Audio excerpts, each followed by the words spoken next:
Okay, so there are some fallow deer on the opposite side of the dam, and we're going to try and get closer to them. Now you will notice that the fallow deer has a very definite colouring. Though you get a variety, the most common is the chestnut colour with the white mottles, and this is more pronounced in the summertime. The fallow deer is basically characterized by these impressive antlers that it has, and it's not like any other deer's horns. It's actually a broad multi-spiked antler, and the unique thing about this antler is that the deer sheds it once a year, and then every year as it gets older it grows again, bigger and more impressive than the next year. Now you'll see that there's a lot of does, which are the females, and only one ram, and that's the one with the antlers. Now fallow deer are mostly grazers. They eat grasses and they're very adaptable, so anything will really go.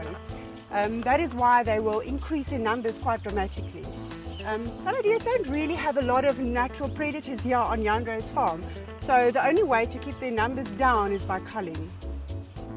In the mating season, and with the fallow deer we call this the rut, the males compete for the does. And this is very interesting because they'll actually mark off their territory using their antlers to scrub against trees or grasses and shrubs.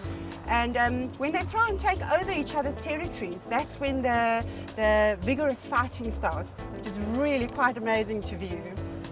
Now, fallow deer eat mostly grasses, but they will also eat berries, nuts, even tree bark. Look, an antler of a fallow deer. This piece of antler most probably broke off during a skirmish. This happens now with the mating season. You'll notice that that velvety skin that grows over it is gone, and this is what happens just before it falls off. Very, very cool. Fallow deer are not indigenous to South Africa. They're originally from Western Eurasia and been successfully introduced here to South Africa. When you look at fallow deer, just by observing them, you can notice what peaceful and graceful animals they are. And when we take the time to study them, there's so much that we can learn from them.